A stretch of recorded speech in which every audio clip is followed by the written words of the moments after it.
মুহূর্তে আছি ঝালকাঠি জেলার কাঠালিয়া উপজেলার অর্থাৎ বরিশাল এবং পাথরঘাটা মহাসড়কে দাঁড়িয়েছি। এই সড়কে আমাদের কাঠালিয়ার সন্তান এক নারী, কর্মদক্ষ এক নারীর গল্পের কাহিনী শুনব। সে এই অটোরিকশা চালিয়ে তার জীবন জীবিকা নির্ভর করে। তার গল্পের কাহিনীটি আমরা শুনবো, যে আসলে সংসারে তার কতজন তার পরিবারের লোকজন রয়েছে একটু জানতে চাই আমরা। আপনার নাম কি? আমার নাম হচ্ছে শারমিন আক্তার। শারমিন আক্তার। আপনি এই যে গাড়ি চালাইতেছেন, এটা কেন চালাইতেছেন? আপনি কেন চালাইতেছি? আমার সংসার চালাইতে হয়, সেই জন্য। আপনার পরিবার নাই? আপনার স্বামী নাই? না, আমার স্বামী নেই। স্বামী নেই। আপনার পরিবারে কতজন সদস্য? আমার 2 ছেলে আছে, 2 মেয়ে আছে। 2 মেয়ে। আপনি এই গাড়ি কত বছর পর্যন্ত চালান? এই 2 বছর চালাই। 2 বছর চালান? জি। তো আপনার এই দিয়ে আপনার সংসার চলে? জি চলে, আপনাদের দোয়ায় আলহামদুলিল্লাহ। আলহামদুলিল্লাহ। আপনি এর চেয়ে ভালো কিছু করতে চান কিনা? আপনার কাছে যদি আপনার সহযোগিতা পান, তাহলে আপনি এই অটোরিকশা বাদ দিয়ে অন্য কোনো কাজ করবেন কিনা? যে মাইক্রো চালাইতে পারেন আপনি? চেষ্টা করতে পারি।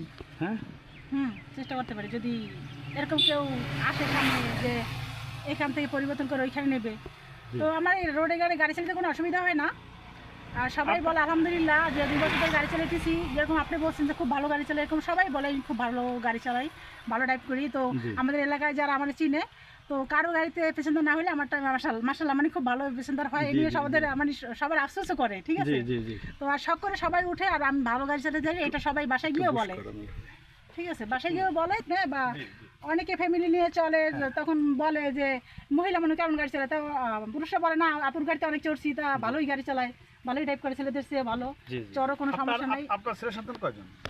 আমার 2 ছেলে 2 মেয়ে। 2 মেয়ে। ওরা বড় ছেলে কি করে? 2 ছেলে মনে করেন যে কারিয়ানা পড়ে, আর মেয়ে 2টা হাফিজি পড়ে। মেয়ে 2টা হাফিজি পড়ে। তাহলে আপনার এই সংসারের চাপ এবং ছেলে মেয়ের লেখাপড়ার চাপ, এটা আসলে কষ্ট হয় না আপনার? আপনি তো এক কথায় বুঝেন, একটা পুরুষের কাজ যদি একটা মহিলা করে, তাদের তো অবশ্যই কষ্ট হবে। যেখানে আমার ঘরে থাকার কথা, সেখানে আমি রোডে ইনকাম করতেছি, তো নিশ্চয়ই আমার কষ্ট হইতেছে।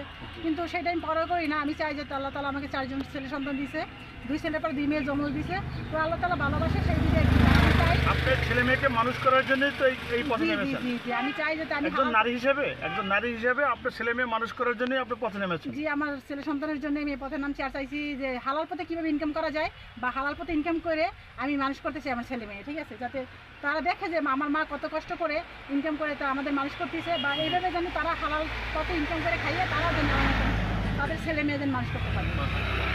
তো আপনি যদি যাবৎ কোথায় কোনো সহযোগিতা পেয়েছেন কিনা, যেহেতু নারী হিসেবে যদি এই কাজটা করতেছেন আপনি? না, আমি কোথাও এরকম কোনো সহযোগিতা পাইনি। তাহলে আপনি কি এই যে নারী হিসেবে যদি এসে একটু ভালো গাড়ি বা ভালো কিছু সহযোগিতা পান, তাহলে আপনার কাছে কেমন লাগবে? তাহলে তো আলহামদুলিল্লাহ ভালোই তো লাগবে। সবাই তো চাই একটু ভালো থাক। তা আমার যতটুকু মানে চেষ্টা করতেছি, মানে একটু সামনে আগানোর, তাও আল্লাহ তাআলা মোটামুটি আসি আপনাদের দোয়ায়, যে মানে কি একটু কষ্ট হয়, যে কোনো সময় দেখা যায় যে গাড়ি চালাতে মন চায় না, তারপর নামতে হয়। চিন্তা ভাবনা করি যে মাদ্রাসার বিলগুলো দিতে হবে, মানে অনেক টাকা খরচ, ঠিক আছে। আমার এই যে আপনার নারী হিসেবে কি মোবাইল চালান? হ্যাঁ, একটা চালাই। আপনি যেহেতু ড্রাইভার, মহিলা ড্রাইভার হিসেবে তো একটা মোবাইল অবশ্যই চালান। তো আপনার মোবাইল নাম্বারটা কি আপনার মুখস্থ আছে? জি অবশ্যই। একটু বলেন তো। 01733774286। দর্শক, যে এই নারীকে যদি আপনার যেহেতু সে হালাল রুজি ইনকাম করে তার সন্তানকে মানুষ করতে চায় একজন নারী হিসাবে, এটা আমাদের সমাজে আসলে একটা আলোচিত বিষয়, যে ওনার থাকার কথা ছিল ঘরে, সে এখন তার সন্তান পরিবার দিকে চেয়ে উনি নিজেই গাড়ি চালিয়ে তার সংসার উপার্জন করছে।